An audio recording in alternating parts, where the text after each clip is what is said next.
चलो, तो आज जो रेमेडी हम स्टडी करेंगे वो है बेलिस्पर। राइट।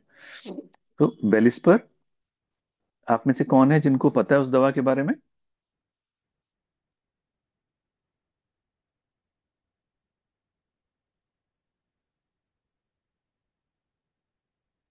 हाँ जी सर। जा, जानते? क्या जानते हो बेटा बेलिस्पर के बारे में? सर, बेली स्पर्स इंजरी की बहुत अच्छी मेडिसिन है, स्पेशली डीप टिश्यू इंजरीज जब होती हैं। हाँ हाँ हाँ। और और इसका जैसे प्लांट जो है, उसका जो फ्लावर है वो बहुत छोटा नीचे पैरों में आने वाला होता है, बट वो ऐसा है कि पैरों के तले आने के बाद भी वो वापस से उठ जाता है। कौन उठाता है उसे? मतलब खुद से ही वो खुद से उड़ दोबारा। जाता है। Nice nice nice. और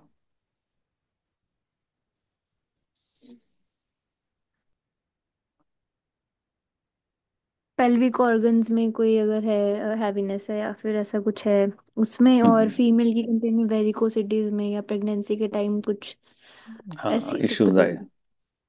उसमें। ये बहुत अच्छी मेडिसिन है उस कंडीशंस में पर्टिकुलरली। सर, इसको अगर आपने इमेजिन करना हो ना, इसको ऐसे इमेजिन करो। जैसे आप इमेजिन करो कि फॉर एग्जांपल कि एक पहाड़ है, राइट। पहाड़ है जहाँ एक एरिया है, मिडो है, जहाँ पर बहुत सारे घास उगी हुई है, छोटे छोटे फ्लावर्स हैं, छोटे छोटे प्लांट्स हैं वहां पर। और एकदम से बहुत तेज बारिश, बहुत तेज बारिश, इतनी तेज बारिश कि जिसे कहते हैं प्रलय की तरह, इतनी जो सब बहा के ले जाए। राइट। ऐसी बारिश सब बहा के ले गई है। और ले गई है उस सारे के सारे वहां जितने फूल थे, जितने थे, उसको एक उजाड़ बंजर जमीन की तरफ। राइट। और अब वो सब उस बंजर जमीन के ऊपर है, जिसे बोलते हैं कि बिल्कुल डेड, मरा हुआ, जिसमें कुछ ग्रो नहीं कर सकता, जिसमें कुछ पैदा नहीं हो सकता। राइट। जिसमें कुछ जा नहीं सकता। और उसी में पानी के साथ बहे जा रहे हैं कुछ बीज, बहुत हल्के बीज, जो अपने आप को पाते हैं उस बंजर जमीन में जब बिल्कुल सुबह को धूप निकलती है। सुबह की गर्मी, पूरी धूप, सूखी बंजर जमीन, पथरीला इलाका। मगर वो बीज जो कि बहुत हल्का है, फिर भी वो जगह बनाता है। वो जगह बनाता है किसी दरार में, और वहां इंतजार करता है सही वक्त का, सही समय का। और वहां से वो बीज स्लोली स्लोली अंकुरित होता है। अब जो वो बीज अंकुरित होता है तो वो एक छोटे पौधे का रूप लेता है। और उसमें एक सफेद फूल आता है जिसके सेंटर में येलोइश ऑरेंज कलर का है। अब वो फूल, राइट, अब वो पौधा कैसा है? वो बहुत छोटा, जमीन के पास, राइट। और अब उसकी जो एग्जिस्टेंस है वो हमेशा खतरे में है। किससे? वो खतरे में है कि जो छोटे छोटे कीड़े मकोड़े हैं, फॉर एग्जाम्पल, जो ग्रो करते हैं और जो अंडे देते हैं उसके पत्तों के नीचे, फिर उसके बाद उसमें से कैटरपिलर निकलेंगे, मॉथ निकलेंगे, वो सब उसके पत्तों को खाएंगे। और तब वो इंतजार करेगा कुछ पंछियों का, कुछ बर्ड्स का, राइट, जो आएंगे, जो उन कीड़े मकोड़ों को खाएंगे, सो दैट वो जिंदा रह सके। और इसी दौरान कितनी बार वो किसी के पैरों के नीचे आएगा, कितनी बार उसे रौंद दिया जाएगा, राइट, कितनी बार कोई उसको, उसके जो फूलों को, जहाँ वो जो पूरा का पूरा प्लांट है उसको खा लेगा, राइट, कोई एनिमल खा लेगा, वो फिर दोबारा से ग्रो करेगा। और ये प्रोसेस चलता ही रहेगा, दिस इज नेवर एंडिंग। ये ऐसे है कि ये बार बार हो रहा है। अंततः एक वक्त आएगा ऐसा जब दोबारा से मौसम फिर से खराब होने लगेगा, और उस प्लांट को ऐसे लगेगा कि जैसे कि अब फिर से सब कुछ खत्म होने वाला है, सबसे खत्म होने वाला है। तो वो प्लांट क्या करेगा? वो प्लांट क्या करेगा? जितनी बची हुई अपनी ऊर्जा है उसको समेटेगा, और उसके और ज्यादा फूल बना लेगा, राइट। क्योंकि जितने फूल उतने ही बीज, राइट। उसके बाद जब बहुत ज्यादा बिजली चमकेगी और बहुत ज्यादा आंधी तूफान आएगा, तब वो फूल डर रहा होगा, वो पत्ते डर रहे होंगे उस सिचुएशन में। मगर वो जो प्लांट है वो जानता है ये अंत नहीं है, ये शुरुआत है। क्योंकि इसी बाढ़ में, इसी बारिश में वो फिर दोबारा से एक नई जगह और नए स्थान में जाएगा और वहां पे फिर दोबारा से अपना जीवन चक्र चलाएगा। तो ये जो पूरा पूरा का पूरा एक लाइफ स्पैन है उसका, उस प्लांट का, ये बहुत इंपॉर्टेंट है। यही है बेलिस्पर, और इसी में है बेलिस्पर सारा का सारा। राइट। सो बेलिस्पर के प्लांट को अंडरस्टैंड करोगे तो आपको सारी बेलिस्पर हमेशा के लिए याद रहेगी। राइट। कि अब देखो ये जर्नी कैसी है, कि एक जहां पर वो बिल्कुल उजड़ा सारा का सारा, और आया किसमें, ऐसी जगह जहां रेगिस्तान है, जहां पर कुछ भी ग्रो करना मुश्किल है, और वहां उसने रास्ता बनाया। और उसके बाद उसने किस किस से फाइट किया अपनी एग्जिस्टेंस के लिए, उसने हर्बीवोरस एनिमल से किया। और अगर आपकी ग्रास कटिंग मशीन्स हैं उसमें भी वो आएगा, क्योंकि वो जमीन के बहुत नीचे है। कैटरपिलर्स, इंसेक्ट्स, मॉथ, सबके साथ उसकी फाइट चल रही है। और मगर उसने अपने आप को अडेप्ट इस तरीके से किया है कि वो सरवाइव करता है। तो ये जर्नी कैसी है, जर्नी इजी है, ये जर्नी इजी नहीं है, ये जर्नी डिफिकल्ट है। राइट। सो ये डिफिकल्ट जर्नी को जीना, राइट, और उसके बाद सरवाइव करना, ये बहुत इंपॉर्टेंट पॉइंट है उसका। ये सारा का सारा पॉइंट उसका है बेलिस्पर का। तो बेलिस्पर का जब भी आपको पेशेंट मिलेगा, राइट, तो उस पेशेंट की जर्नी बहुत हार्ड मिलेगी। तो इसीलिए नॉर्मली जो पुराने मटीरिया मेडिकाज हैं उसमें क्या लिखा होता है, लेबरर्स, राइट, और गार्डनर्स। क्योंकि गार्डनर्स का जो बॉडी का सिस्टम है वो बहुत हार्ड रहता है, ठंडे पानी में काम करना, रेगुलर वर्क में रहना, कभी झुकना है, कभी फिर उठना है, कभी झुकना है, फिर कभी उठना है। तो ये सिस्टम रहेगा। तो ये हमेशा आपने याद रखना है कि whenever Bellis is indicated constitutionally, तो आपको उस पेशेंट की जो जर्नी है वो बहुत इंपॉर्टेंट मिलेगी, उसकी जर्नी बहुत टफ मिलेगी। टफ इन द सेंस बहुत एफर्ट किया होगा उसने उसने बहुत ज्यादा फिजिकल एफर्ट किया होगा उस जर्नी में। और देखो उस प्लांट में क्या है, उस प्लांट में जब भी फॉर एग्जांपल सुबह होती है, इसको ना डे डे करके, डे ईव या डे करके कुछ बोलते हैं इस प्लांट को। जैसे ही सुबह होती है तो इसका जो सफेद फूल है वो खिलता है, और अपना मुंह धूप की तरफ करता है, और ये धूप के साथ मूव भी करता है ये प्लांट। पर जैसे ही शाम होती है, जैसे ही चीजें ठंडी होती हैं, राइट, रातें ठंडी आ जाती हैं, फिर क्या करता है, ये डॉर्मेंट स्टेट में चले जाता है और अपने फूल को समेट लेता है, so that to conserve that energy, उस एनर्जी को कंजर्व करने के लिए। ऐसी ही स्टेट आपको पेशेंट में मिलेगी, दोनों स्टेट मिलेंगे आपको। एक टाइम पर पेशेंट चीयरफुल होएगा, लोकेशियस होएगा, फ्रेंड्स चाहिए उसको, वो बात करना चाहता है, वो अपने आप को दिखाना चाहता है, वो होता है कि सब मेरी तरफ देखें, फ्रेंड्स की चाहत है। इवन अगर आप रूब्रिक्स भी देखोगे, ड्रीम्स ऑफ फ्रेंड्स, आपको ये मिलेगा उसमें। राइट।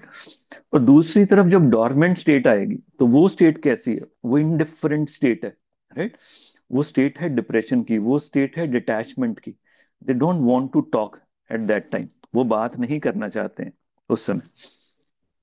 और वहां पर उनकी जो फीलिंग आएगी, वो डिल्यूजन क्या आएगा, डिल्यूजन दे आर फ्रेंडलेस। राइट। पर यहाँ पर एक बहुत इंपॉर्टेंट एस्पेक्ट है जहां पर ये डिफरेंशिएट हो जाएगा बाकी मेडिसिन से, वो आगे जाके मैं आपको बताता हूँ। यहाँ पर सिर्फ हम टच करते हैं कि इस इनडिफरेंस से वो अवेयर नहीं होता। राइट। उसको अवेयरनेस नहीं होती इनडिफरेंस पे। जैसे मैंने आपको बताया कि क्या क्या उसमें आएंगे। देखो इसमें अगर आप पढ़ना शुरू करोगे, आपको ड्रीम्स मिलेंगे, dreams of insects and bugs, आपको मिलेंगे ड्रीम्स ऑफ बर्ड्स, राइट, आपको मिलेंगे dreams of bug, insect laying egg under the skin. क्योंकि ये जो प्लांट है, इसका जो पैटर्न है, इसकी रूट बहुत डीप होती है। राइट। और इसका फ्लोरेट पैटर्न होता है सारा का सारा ऐसे करके, और ग्राउंड के बिल्कुल पास। तो जितने बग्स वगैरह होंगे उसके नीचे ही अंडे देते हैं सेफ्टी के लिए। और उसके बाद वो ग्रो करेंगे, मगर ग्रो करने के बाद खाएंगे भी किसको, इनको ही खाएंगे, इनके लीव्स को खाएंगे, जो कैटरपिलर होंगे, जितने भी चीजें इंसेक्ट्स होंगे। राइट। तो वहां पर देखो इसकी प्रूविंग्स में भी यही आता है। इसमें इसकी प्रूविंग में क्या आता है, इसकी प्रूविंग में आता है ड्रीम्स ऑफ इंसेक्ट्स, इसकी प्रूविंग में आता है ड्रीम्स ऑफ बग्स, इसकी प्रूविंग में आता है dreams of birds. Right. Dreams of bugs and insect laying egg under the skin. Right. Dreams of snake climbing on them. मगर एक ऐसा इसमें वो ड्रीम है, जैसे ड्रीम ऑफ ब्लैक बर्ड। अब ब्लैक बर्ड क्या है, ब्लैक बर्ड जो होते हैं वो, उनकी जो फीड ही है वो इंसेक्ट और बग्स और कैटरपिलर्स के ऊपर है, और वो पोलिनेटर का काम करते हैं बेलिस प्लांट्स के लिए। देखो कितनी स्ट्रेंज बात है। एक ही दवा है इसमें जिसमें लिखा हुआ है ड्रीम्स ऑफ ब्लैक बर्ड्स। जैसे चॉकलेट में जब हम पढ़ते हैं, चॉकलेट में पढ़ते हैं delusion he is a hedgehog, right. Particular एक ही दवाई है हेजहॉग की।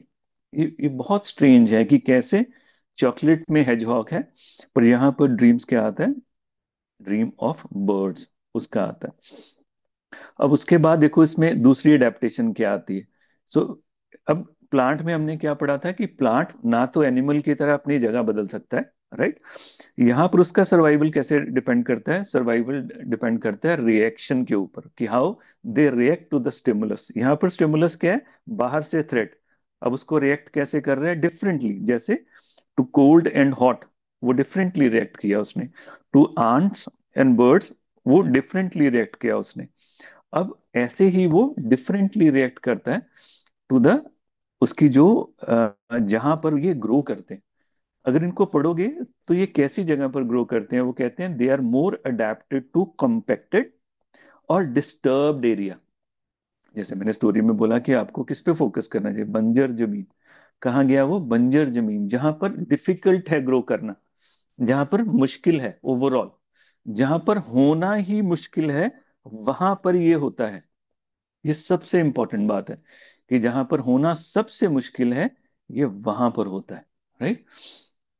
और उसके बाद इसीलिए आपको इसमें रूब्रिक क्या मिलेगा, देखो देखो इसमें रूब्रिक देखना, dreams of journey travelled with difficulty, right, आपको ये मिलेगा, ये सारी चीजें मिलेंगी। उसके बाद आपको सबसे जो इसकी इम्पोर्टेंट है कि एस्पेक्ट है वो क्या है, कि नॉर्मली सर्वाइवल के लिए इसके, अब सर्वाइव करने के लिए इसके जो मैंने आपको बताया, इसके जो रूट होंगे वो बहुत डीप होंगे, राइट। इसके जो लीव्स का पैटर्न है वो रेजर्ट पैटर्न होएगा। और जब भी डिफिकल्टी आएगी तो ये फ्लावरिंग इंड्यूस करेंगे।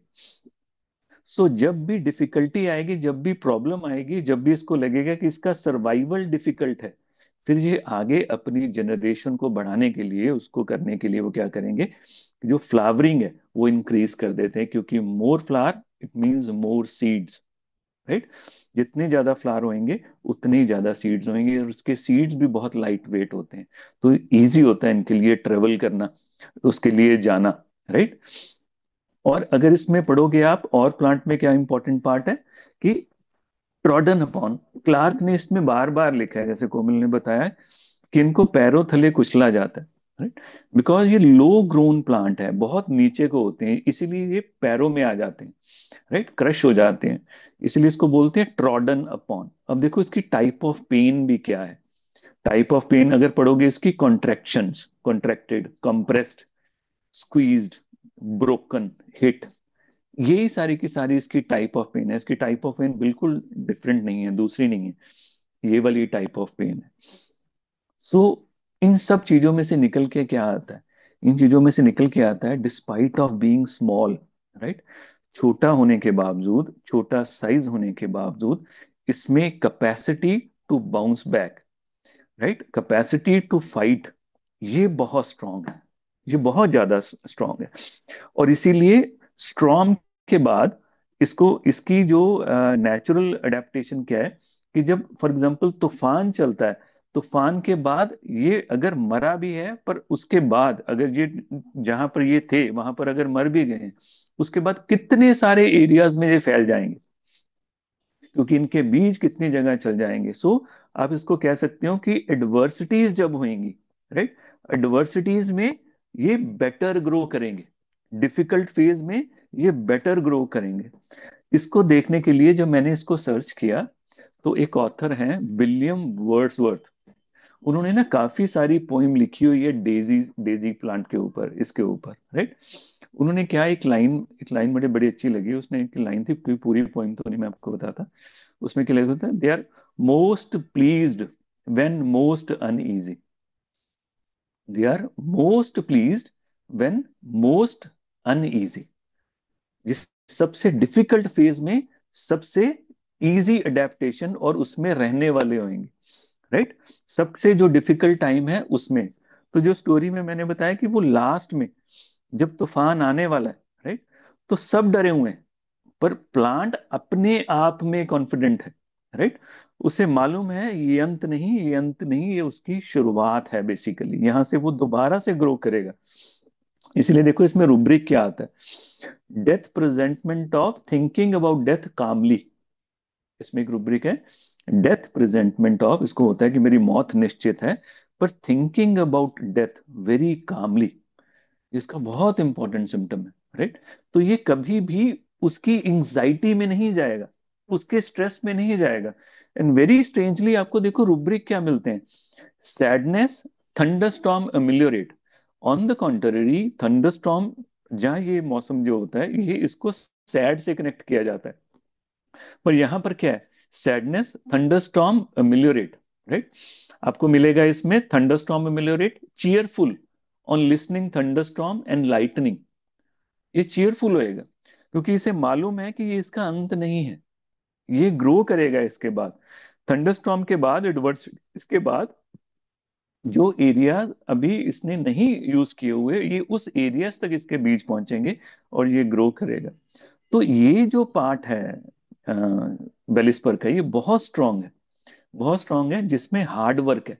तो इसलिए देखो इसमें रुब्रिक आपको क्या मिलेंगे, exertion, physical desire, right, painlessness of the painful condition, right. जैसे आर्निका में भी क्या मिलता है कि अगर वो बीमार है तो भी वो दवा नहीं लेना चाहता, वो कहता है मैं ठीक हूं।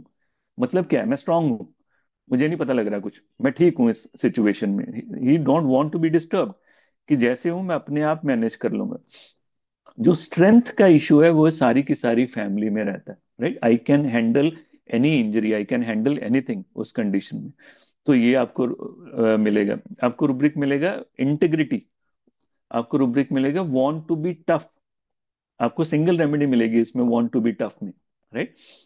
And then journey travelled with difficulty हमने डिस्कस कर लिया, प्रेजेंटमेंट ऑफ डेथ हमने डिस्कस कर लिया उस कंडीशन में। तो ये जो एरिया है आपको इसमें बहुत स्ट्रांग मिलेगा ये। उसके साथ अगर आप उस प्लांट को ओवरऑल भी देखना चाहो कि प्लांट की, अब इसमें एल्कलॉइड नहीं है आर्निका की तरह, पर इसमें एक्टिव कंपाउंड है, राइट। उसमें, इसमें क्या क्या है देखो, इसमें सेपोनिन्स हैं, इसमें फ्लेवोनॉइड्स हैं, पॉलीफिनॉल्स हैं इसमें, राइट। और उसमें टेनिन्स, ये हैं इसमें चार जो एलिमेंट है। अब सेपोनिन्स भी क्या है, एंटी इन्फ्लामेटरी है, देखो फ्लेवोनॉइड्स क्या है, एंटीऑक्सीडेंट है जो चाय में होता है। टेनिन्स क्या है, इंस्ट्रिंजेंट एक्शन है उसका, राइट। इंस्ट्रिंजेंट मतलब जैसे शेव के बाद वो लगाते हैं उसके बाद आफ्टर शेव, तो वो क्या करेगा, वेसल्स को कंस्ट्रिक्ट करता है, जो ब्लीडिंग है वो रुक जाएगी उससे। पॉलीफिनॉल्स है वो भी एंटी इन्फ्लामेटरी है। सो प्लांट के अपने कॉन्स्टिट्यूएंट, और इसी को, इसीलिए इसको ग्रो किया जाता था वार जोन्स में, इसको ग्रो किया जाता है वार जोन में, जहां पर लड़ाइयां लड़ते थे वहां पर, क्योंकि इसको यूज किया जाता था ऑन द स्पॉट उस कंडीशन में, राइट। इसीलिए इसको बोलते हैं वूंड वॉट बेसिकली, जब वूंड हर्ब बोलते हैं, जब वूंड वॉट बोलते हैं, वो इसी के कारण बोलते हैं।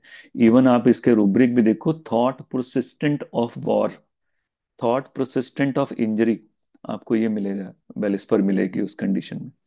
सो ये उस प्लांट की अडेप्टेशन है, राइट। तो इसमें क्या मिलेगा कि जो केमिकल कंपाउंड है वो भी क्या एक्सप्रेस कर रहा है कि एंटी इन्फ्लामेटरी एक्शन है, एंटी माइक्रोबियल एक्शन है, वैसो कंस्ट्रिक्शन करता है टू स्टॉप द ब्लीडिंग। उसके जो कंपाउंड्स है उसका भी रोल वही है। उसके बाद उसका सारा होना, प्लांट्स का जो सर्वाइवल मैकेनिज्म है, बेलिस का जो सर्वाइवल मैकेनिज्म है, और एशियंट अगर पोइम्स पढ़ो, लिटरेचर पढ़ो, सब में इस प्लांट को कैसे प्रेजेंट करते हैं, noble, perseverance, right, constant effort, strength and resilience. So इसको रेजिलियंस की तरह देखा जाता है, राइट। तो ऐसा ही आपका पेशेंट होने वाला है, रेजिलियंट होने वाला है वो, राइट। किसी भी डिफिकल्ट जो फेज होएगी वो उसको लेट डाउन नहीं करेगा, वो उसको फाइट करेगा उस चीज से, राइट। ऐसा होने वाला है आपका पेशेंट इस कंडीशन में। यहां तक बताओ, मुझे कोई क्वेश्चन है, समझ आया मैं क्या कहना चाहता हूँ।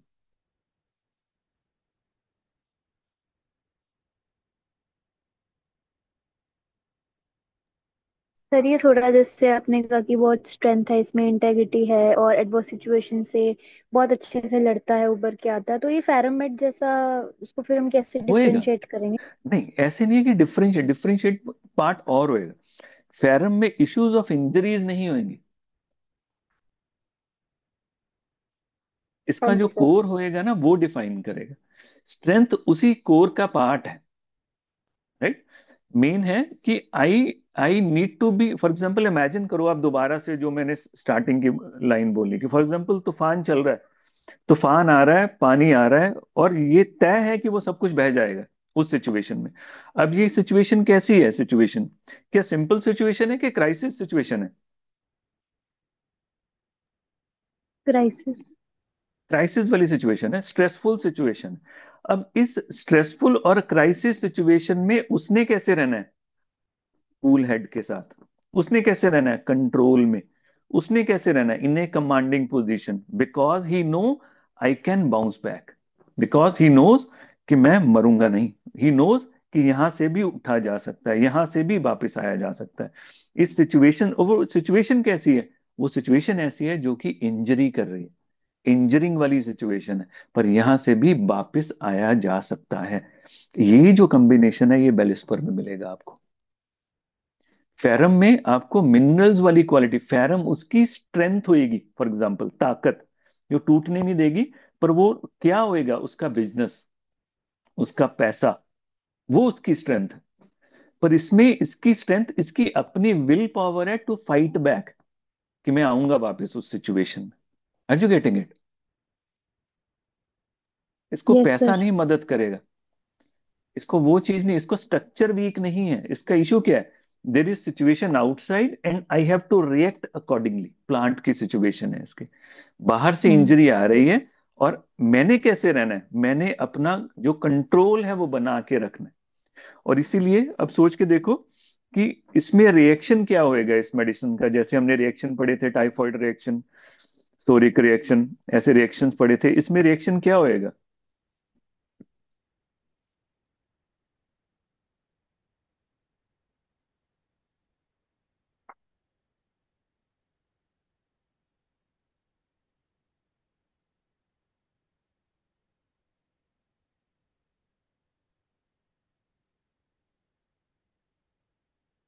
हमने पढ़े थे ना, कौन कौन से पढ़े थे? हमने टाइफाइड पढ़े थे, हमने रिंग वॉर्म पढ़ा था, हमने मलेरियल पढ़ा था, हमने ट्यूबरकुलर पढ़ा था, हमने हमने कैंसर पढ़ा था, हमने लेप्रोसी पढ़ा था, और सोरासिफिलिस साइकोसिस तो है ही है। देखो इसमें क्या फॉल करेगा। क्यों?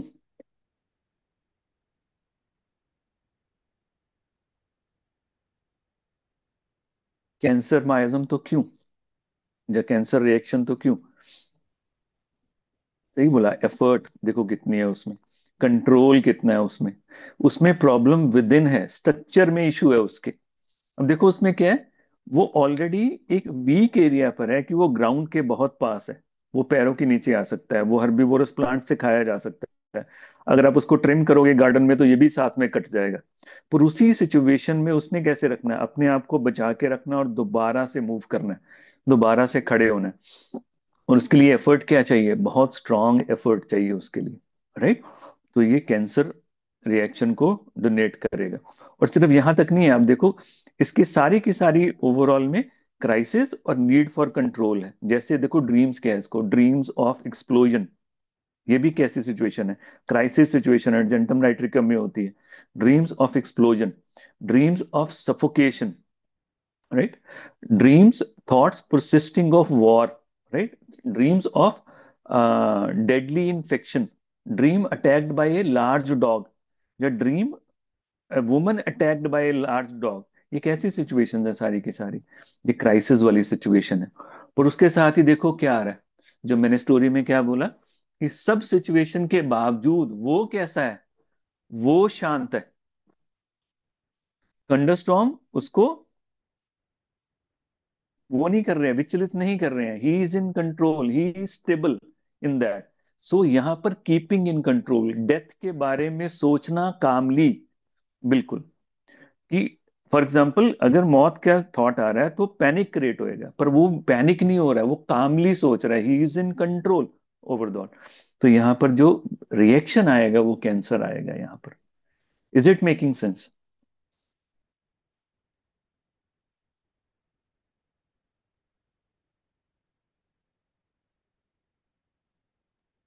Yes sir.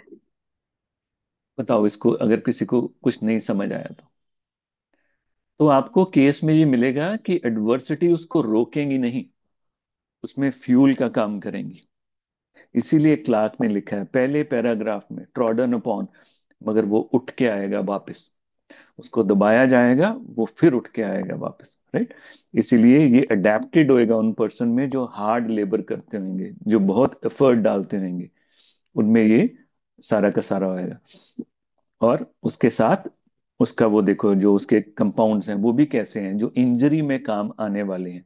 तो ये सारा का सारा प्लांट ही बेसिकली वैसे ओवरऑल जो इंजरी के लिए प्रोन भी है, और उससे फाइट बैक भी करता है, और उससे निकल के भी आता है, सारा का सारा, राइट। और उसकी टाइप ऑफ पेन भी देखो वैसी हैं, कंप्रेस्ड, स्क्वीज्ड, कंट्रैक्टेड, राइट। और देखो, वो कहते हैं ये ग्रो किस में करता है, ये ग्रो भी वहीं करता है, डिस्टर्ब्ड एरियाज में, कॉम्पैक्टेड सॉइल्स में, जहां पर सबसे डिफिकल्ट। आप इसकी फोटोग्राफ सर्च के देखना, सर्च करके देखना, आप कभी हिल स्टेशंस पे जाना तो देखना, जो साइड की वॉल्स होती है ना ब्रिक वाली, ये उसमें से ग्रो किए हुए होते हैं ये वाले प्लांट्स, राइट। तो जहां पर सबसे डिफिकल्ट है, जो डिफिकल्ट एरिया है, ये वहां से निकल के आ जाएगा, वहां सिचुएशन से, और इसका फ्लावर बाहर को देख रहा होगा। मगर ये उसकी अल्टरनेटेड स्टेट साथ में चल रही होगी, कि एक जगह जो बहुत एक्सप्रेसिव और दूसरी जगह इसकी जो डॉर्मेंट स्टेट है, वो जब हम इसकी मेंटल पढ़ेंगे तो उसमें निकल के आएगा। सो नेचुरली, अगर इसके बाद हम आगे चलेंगे तो हम देखेंगे कि कौन सा सिम्टम है जो कांस्टेंट है। तो मुझे नहीं लगता कि रॉकेट साइंस है कि इसमें सिम्टम जो कांस्टेंट चल रहा है वो क्या चल रहा है, इंजरी। ऐसा है कि नहीं है? अब हम ये देखेंगे कि इसमें इंजरी कैसी है। जैसे कोमल ने बताया, deep tissue injury. Deep tissue injury का मतलब क्या है? सपोज, सपोज ऐसे है कि कोई एकदम से सपोज गिर गया पीठ के बाहर, पीठ के बाहर गिर गया, आपके पास आया और उसने बोला कि मेरे यहाँ पर पीछे पीठ में पेन हो रही है, अगर मैं टच भी करूँ तो दर्द होती है। तो आपने उसको, उसने कोई भी मेडिसिन ली, सपोज वो नहीं ठीक हुआ, 10-15 दिन हुए और आपके पास आया, तो उसने बोला कि ये पेन मेरी नीचे को थोड़ी सी फैल रही है, अगर मैं हाथ लगाऊं तो मुझे पेन करती है, ये वाली। जब हाथ लगाने से पेन होती है, दो रेमेडीज इसमें मार्क्ड होती हैं। जब भी पेन इंजरी के काफी देर बाद भी, area touch, even years after, सालों बाद भी अगर वो पेशेंट उस रेमेडी का है, तो उसको जब वो टच करेंगे तो वो पेन करेगा, दैट इज हाइपारिकम एंड आर्निका। ये दो पेशेंट ऐसे होते हैं कि जो जहां पर इंजरी हुई हुई है वो स्पॉट इनका सोर ही रहेगा, आर्निका और इसका सोर रहेगा। पर इसमें क्या रहेगा? बेलिस की इंजरी कैसे है, इसकी डीपर इंजरी है, नर्व्स इन्वॉल्व हो जाएंगी, सियाटिका की प्रॉब्लम हो जाएगी, चला नहीं जाएगा, राइट। रेडिएशन होएगी पेन की बहुत ज्यादा, towards the thighs to feet और टू द चेस्ट, ऊपर तक रेडिएशन आनी शुरू हो जाएगी। तो जब भी डीप टिश्यू इंजरीज आपको ऐसा लगे कि जो इंजरी हुई है ये सुपरफिशियल नहीं है, इसके डीप इफेक्ट आ रहे हैं, तो ये रेमेडी इंडिकेटेड होगी, when ever there is a deep impact. And soft tissue injury के लिए तो ये बिल्कुल स्पेसिफिक है, जैसे पेल्विक ऑर्गन, सारे के सारे जितने भी ऑर्गन्स हैं वहां पर अगर इंजरी हुई है तो ये बिल्कुल स्पेसिफिक है। अब वो इंजरी बाहर से भी हो सकती है, वो इंजरी सिंपल सर्जरी से भी हो सकती है, और प्रेगनेंसी भी वो इंजरी कॉज कर सकती है। प्रेगनेंसी कैसे कर सकती है? सपोज बच्चे की लेंथ ज्यादा है तो वो फिट इन नहीं होएगा, पैर मारेगा और जब मूव करेगा तो, जहाँ बच्चा रेस्टलेस है, राइट। अगर बच्चे की मूवमेंट बहुत है, बच्चा बहुत रेस्टलेस है फॉर एग्जांपल, तो उसके लिए जो रेमेडी होती है वो सोराइनम होती है, तो बच्चा टोन डाउन हो जाएगा थोड़ा सा। मगर माँ के लिए क्या है? माँ के लिए वहां पर आर्निका और बेलिस दो रेमेडीज हैं जो आती हैं। पर अगर बहुत ज्यादा सोरनेस है, बहुत ज्यादा सोरनेस है, जो फर्स्ट चॉइस आर्निका से ज्यादा बेलिस पर की आती है वहां, जहां पर excessive movement of the child, जो बच्चे की एक्सेसिव मूवमेंट है, उसके बाद की जो इंजरीज है। तो soft tissue injuries, internal organ की इंजरीज, इंजरीज आफ्टर सर्जरी, और इंजरीज आफ्टर फॉल, फॉल हो गया, जहाँ रिपीटेड स्प्रेन, सिर्फ स्प्रेन नहीं, रिपीटेड स्प्रेन, बार बार स्प्रेन हुई जा रहा है, और अब जो चेंजेस आ गई हैं वो डीप टिश्यू में चेंजेस आ गई हैं, जहाँ टेंडन्स इन्वॉल्व हो गए, जैसे टेनिस एल्बो। सिंपल स्प्रेन नहीं है, बार बार क्रिकेट खेल के उस मूवमेंट को करके अब वो जो एरिया है वो सोर हो गया है और वो बहुत पेन कर रहा है, और वो बिल्कुल रिकवरी नहीं हो रही है। तो it is a very good remedy for tennis elbow, right.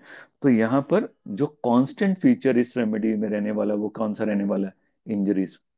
सो कौन कौन सी इंजरी है? देखो, injuries of abdominal organs, operation के बाद हमने डिस्कस कर लिया, यूट्रस के बाद हमने डिस्कस कर लिया, even cancer of breast after injury, right. Phytolacca, conium, बेलिस्पर, एक और रेमेडी है, चार रेमेडीज है उसमें जो आती हैं। कोनियम, फाइटोलैका, बेलिस, एक और रेमेडी होगी, मेरे माइंड में नहीं आ रही है। चार रेमेडीज हैं इसमें, जब फॉर एग्जांपल कैंसर इंड्यूस करती है। So it is a very good remedy for cancer also, right. Cancer के लिए बड़ी अच्छी दवा है। और even cancer of blood vessels, उसके लिए ये सिंगल दवा है, राइट। बिल्कुल थेरेपेटिक कह सकते हो इसको, कि ये मसल ऑफ ब्लड, जो ब्लड वेसल्स हैं, उसको इफेक्ट करती है बेसिकली, और उसमें कैंसर कॉज करती है। तो उसके लिए ये स्पेसिफिकली, नेचुरली आपके पास बैकग्राउंड में हिस्ट्री क्या होगी? हिस्ट्री ऑफ मैकेनिकल इंजरी, वो साथ में होगी। अब वो इंजरी हाइपरटेंशन से भी हो सकती है, याद रखो। तो उस कंडीशन में भी, right. So cancer of the breast after the injury, hardness of the breast after injury और ब्लो, राइट। बच्चे का सिर लग गया, राइट, फीड लेते लेते सिर लग गया, बच्चे ने पैर मार दिया, उसके बाद अगर वो हार्डनेस हो जाती है, राइट, तो सॉफ्ट टिश्यू इंजरी में ये फॉल करेगा। इंजरी, फॉर एग्जांपल बैक में अगर इंजरी हो जाती है तो ये रेमेडी आ जाएगी। कॉक्सिक के लिए ये स्पेसिफिक है, बिल्कुल स्पेसिफिक। हाइपेरिकम, कालीबाई, बेलिस्पर, ये बिल्कुल स्पेसिफिक है उसके लिए, जो कॉक्सिक में इंजरी है, राइट।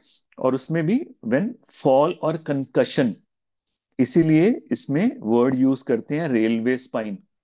क्या होती है रेलवे स्पाइन?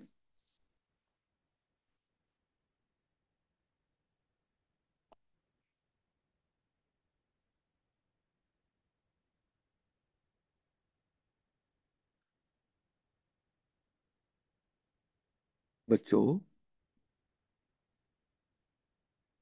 जो स्पाइन रेलवे की तरह होती है, सीधी, ऐसी है ना,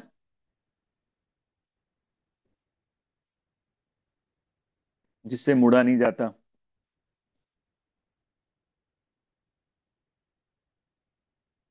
हाँ कि ना?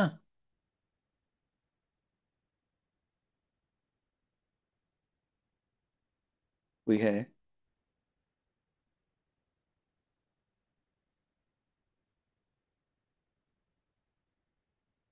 जिंदा हो सभी?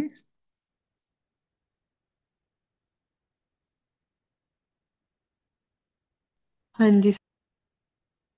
ऐसे ही है ना? हाँ जी। कर्म करो। हम्म, ऐसे ही है। अरे, रेलवे स्पाइन कब यूज होता है word? Railway spine basically 1900 century में यूज होता था, जब कब? रेल, कार्बनिक खड़जा, जब रेल ट्रेन न्यू न्यू आई थी, राइट। नेचुरली जब न्यू न्यू आई थी तो क्या होएगा? एक्सीडेंट्स होंगे। पुरानी ट्रेन में आपने सफर नहीं किया, अब की ट्रेन बड़ी स्मूथ है, स्टार्ट भी और ब्रेकिंग भी बहुत स्मूथ है। पर इससे पहले वाली ट्रेन, अगर आपको किसी को याद हो जिसने ट्रेवल किया हो, झटके से रुकती थी और झटके से चलती थी। और जो रेगुलर पैसेंजर होते हैं, राइट, जो रेगुलर पैसेंजर हैं, जो डेली ट्रेवल करते हैं, जिसे हम बोलते हैं कमर्शियल ट्रेवलर्स हैं, जो रेगुलर ट्रेवल करते हैं, वहां पर इनको ये प्रॉब्लम आती थी, क्योंकि रेगुलर ऐसे जर्क लगता है और ऐसे आगे को जर्क लगता था उनको। और जितने भी एक्सीडेंट्स होते थे तब, क्योंकि एक्सीडेंट बहुत ज्यादा होते थे, क्योंकि जितनी अभी मैच्योर नहीं थी रेलवे सिस्टम, मैच्योर नहीं था अभी, राइट, इतना टेक्निकल हाईटेक सिस्टम नहीं था। तो जब एक्सीडेंट्स होते थे तो क्या होता था? कंकशंस, एकदम से झटका लगा, बंदा अगली सीट पर जाके लगा, वहां पर कंकशंस हो रही हैं। और उसके साथ वो सिर्फ मेंटल फिजिकल ट्रॉमा नहीं था, साथ में मेंटल ट्रॉमा भी था, राइट। तो उसके बाद पोस्ट ट्रोमेटिक स्ट्रेस डिसऑर्डर जो हम बोल देते हैं, वो वाली कंडीशन क्रिएट हो जाती। तो इस कम्बिनेशन ऑफ सिम्टम्स जो है, इनको बोलते हैं basically railway spine, when there is a mental and emotional issues. Injury के बाद, चोट लगने के बाद, अब वो फॉर एग्जांपल उसकी बैक में इशू आ गया है, जहाँ स्पाइन में इशू आ गया है, जहाँ नर्वस इशू आ गए हैं, पर अब ये टर्म यूज नहीं होती है। तो इसलिए ये पुराने मटीरिया मेडिकास की टर्म है रेलवे स्पाइन। तो बेसिकली ये भी वही बताती है उसके बारे में कि बेसिकली जो रेगुलर ट्रेवलर्स हैं, जो आज भी रेगुलर ट्रेवल करते हैं, कहीं ना कहीं उसका जो जो कंकशन का पार्ट आता है वो उनमें आएगा। अगर वो कंडीशन है तो आप उसको यूज कर सकते हो, इस कंडीशन में बैलिस उनके लिए बिल्कुल स्पेसिफिक हो जाएगी। ऐसे ही जैसे गार्डनर है, उसमें गार्डनर के लिए स्पेसिफिक लिखी हुई है ना कि वो बार बार उठेगा, बार बार झुकेगा, उसको कट करने के लिए नीचे झुकेगा, फिर उठ के दूसरे प्लांट में जा रहा है, फिर उसको नीचे झुक रहा है, और रेगुलर ये मूवमेंट चल रही है बैक के मसल की, और स्लोली स्लोली मसल डैमेज, जो स्पाइन का जो डैमेज है वो होना स्टार्ट हो जाएगा। और साथ में क्या चल रहा है, ठंडा पानी, ठंडे से एग्रवेशन है, ठंडे पानी से, ठंडे आइसक्रीम से, ठंडे फूड से इसको एग्रवेशन है। जब भी ओवर हीट करने पर, स्पेशली समटाइम्स, सपोज पानी में जंप कर दिया और पानी ठंडा है, वहां पर इंजरी।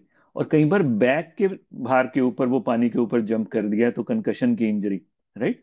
ये बहुत स्ट्रांग इंजरी होती है जब पानी के ऊपर डायरेक्ट जंप कर जाते हैं, और बैक के ऊपर आ जाए तो बहुत ज्यादा होती है। तो उसके लिए ये बिल्कुल स्पेसिफिक है, राइट। तो वहां पर ये बिल्कुल स्पेसिफिक हो जाएगी रेलवे स्पाइन। और उसके बाद ट्यूमर्स आफ्टर इंजरी हमने कर लिए। और hardness of liver and spine after spiny spleen after injury, उसके लिए ये बिल्कुल स्पेसिफिक है। अगर हार्डनेस ऑफ लिवर और स्प्लीन हो जाए आफ्टर इंजरी, उसके लिए बिल्कुल स्पेसिफिक है। ऑक्यूपेशनल बीच में ही आ गया। और प्रेगनेंसी, प्रेगनेंसी नहीं भूलनी चाहिए, क्योंकि प्रेगनेंसी में अगर बच्चे का वेट ज्यादा है तो जो सस्पेंसरी लिगामेंट्स हैं वो स्ट्रेच हो जाएंगे, राइट। तो वहां पर इशू आ जाएगा। और इसका जो यूट्रस है वो पेनफुल हो जाएगा, टच करने पर बहुत ज्यादा पेनफुल होएगा, कंजेशन होएगी, तो वो इशू आ जाएगा। यूरिन रिटेन हो जाएगा आफ्टर इंजरी, तो ये रेमेडी है। हाइड्रोसील हो जाए आफ्टर ए ब्रूज, ये रेमेडी है। ड्रॉपसी हो जाए आफ्टर एन इंजरी, ये रेमेडी है। यूट्राइन ब्लीडिंग हो जाए तो ये रेमेडी है। टेनिस एल्बो हमने डिस्कस कर ली, राइट। इंजरी के बाद लेग्स कोल्ड रहनी शुरू हो जाएंगे, ये इसका कीनोट सिम्टम है, राइट, ये रेमेडी है उसमें, राइट। और अब लेके चलो, इसमें न्यूराइटिस हो जाए तो ये रेमेडी है। और injury to the periosteum, Bellis वहां भी इंडिकेटेड है। Even nephritis in the kidney after the injury, तो ये रेमेडी आएगी। और सारे इंटरनल ऑर्गन, ये रेमेडी आएगी, राइट। स्टमक में पेन है आफ्टर इंजरी, ये रेमेडी आएगी। नीज अगर वीक हो जाती है, ये आएगी। प्रेगनेंसी में चल ना पाना, difficult to walk after, especially after a fall, तो ये रेमेडी आएगी उसमें। वैसे भी प्रेगनेंसी में ये चल नहीं पाता ड्यू टू वेरिकोज वेन के, इसमें प्रॉब्लम आ जाती है, राइट। तो ये आएगी। हेडेक आफ्टर ए फॉल, ये रेमेडी आएगी उसमें, right. Congestion of the blood vessels specially after A trauma, तो ये इंडिकेशन आ जाएगी। और उसके बाद अगर कैंसर हो जाए तो ये बिल्कुल स्पेसिफिक है, राइट। ऑटो ट्रॉमेटिज्म, अपने आप को खुद चोट पहुंचाना, टू मास्टरबेशन, तो ये भी उसमें आ जाएगी। तो इसीलिए बहुत सारी इंजरी प्रोन इसकी रहेगी। तो आप ये लेके चल सकते हो कि थ्रू एंड थ्रू इस रेमेडी में अगर कोई चीज चल रही है वो इंजरी चल रही है। एंड दैट इज वाई ये बिलोंग करती है जिस फैमिली को कंपोजिटी में, उसमें सब में इंजरी है। मगर इसकी इंजरी की जो टाइप है थोड़ी सी डिफरेंट है। इसकी जो टाइप है वो डीप टिश्यूज ऑर्गन्स, और देखो इसमें ऑल इन्वॉल्व क्या क्या हो रहा है, देखो मेनली ऑर्गन्स इन्वॉल्व हो रहे हैं, और सॉफ्ट ऑर्गन्स इन्वॉल्व हो रहे हैं, liver, spleen, uterus, stomach, right. ये सारी कंडीशंस आ रही है इसमें। तो जहां पर भी ये प्रॉब्लम आएगी तो ये इंडिकेटेड हो जाएगी। यहां तक देखो क्लियर है सबको? आगे चलें?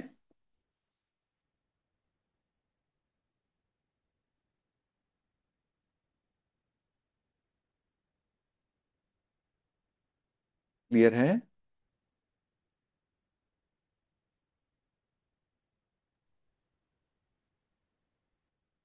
उसके बाद नेक्स्ट जो इम्पोर्टेंट है इसमें, प्रेगनेंसी हमने पहले डिस्कस कर दी, एक बार फिर करते हैं क्योंकि ये इंपॉर्टेंट है, इसको हमेशा याद रखना। बेसिकली इसका चलना मुश्किल हो जाता है। सिम्टम क्या आता है? Inability to walk during the pregnancy. क्यों? एक तो स्ट्रेनिंग ऑफ द मसल्स, जो मसल्स की स्ट्रेनिंग है, राइट। दूसरा, internal bruising of the uterus, ये भी हो सकता है कि किकिंग के कारण और वायलेंट बच्चा जो उसके मोशन के कारण ये हो रही है, तो वहां भी आप दे सकते हो। आप बेलिस दे सकते हो उसके लिए, और बच्चे को शांत करने के लिए सोराइनम दे सकते हो, right. Then pressure on the groin, अगर बेबी हैवी है तो वहां पर आएगा। Stretching of the suspensory ligaments, तो वहां पर ये लेडी में क्या इशू रहेगा इस सिचुएशन में, due to the excessive stretching, उस कंडीशन में ये प्रेगनेंसी से रिकवर नहीं कर पाएगी।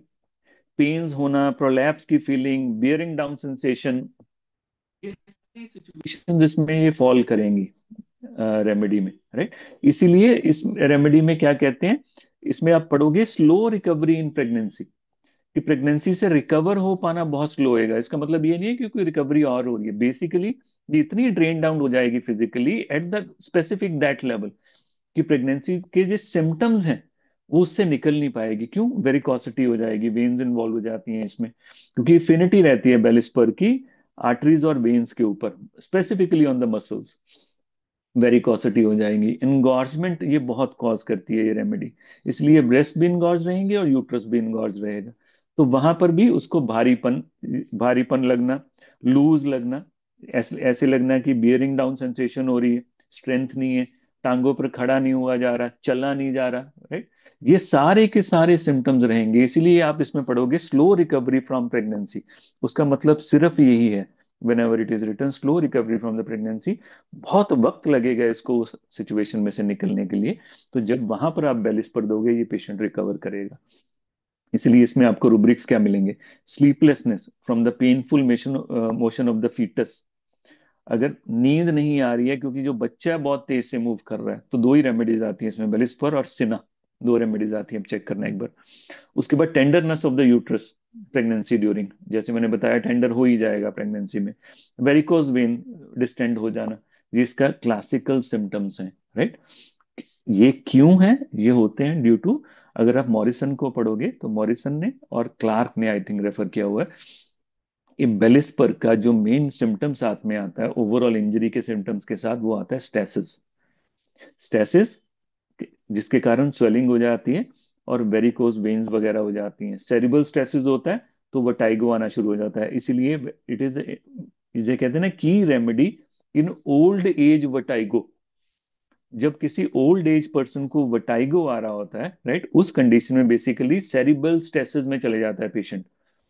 वो अगर पेशेंट है और साथ में अगर इरिटेबिलिटी है उसके, ये दो चीजें कंबाइन है, तो सिर्फ यही मेडिसिन है उस कंडीशन में।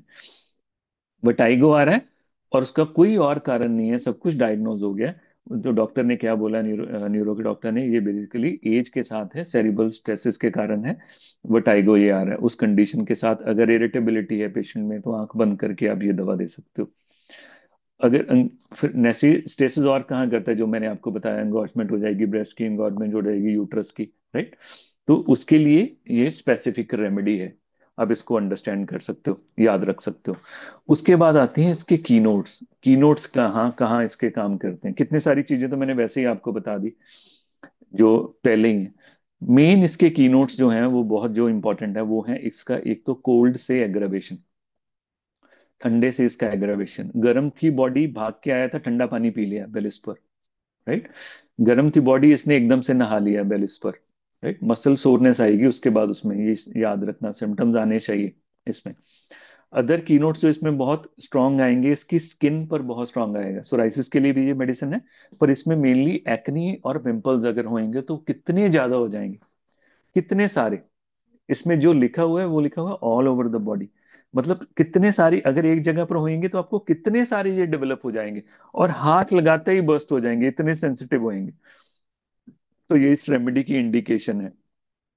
और इसमें एक बहुत इंपॉर्टेंट सिम्टम है कि जब इसको हेडेक हो रहा होगा, जैसे हेडेक आफ्टर इंजरी, बट इसको आराम कैसे मिलेगा? जोर के होल्ड करके हेड को, अगर ये बहुत ज्यादा जोर के होल्ड करेगा तो इसको आराम मिलेगा उस कंडीशन में हेडेक को। इसकी मोडेलिटी है, बहुत स्ट्रेंज मोडेलिटी है। इवन अगर फॉर एग्जांपल ट्राइजेमिनल न्यूरैल्जिया हो रहा है, इसको फेशियल न्यूरैल्जिया हो रहा है, उस कंडीशन में भी अगर ये हेड को बहुत स्ट्रांगली पकड़ के रखता है तो इसको आराम मिलता है। इसकी मोडेलिटी है, मुझे लगता है इसमें ये सिंगल होएगी रेमेडी, सिंगल रेमेडी आप देखना इसमें, फेशियल न्यूरैल्जिया, और इसमें लिखा होगा फिफ्थ क्रेनियल नर्व का लिखा होगा, होल्डिंग हेड टाइटली मिलियोरेट, तो ये सिंगल रेमेडी उसमें फॉल करती है, राइट। और इसमें विजन के लिए, विजन के लिए ये बहुत अच्छी रेमेडी है।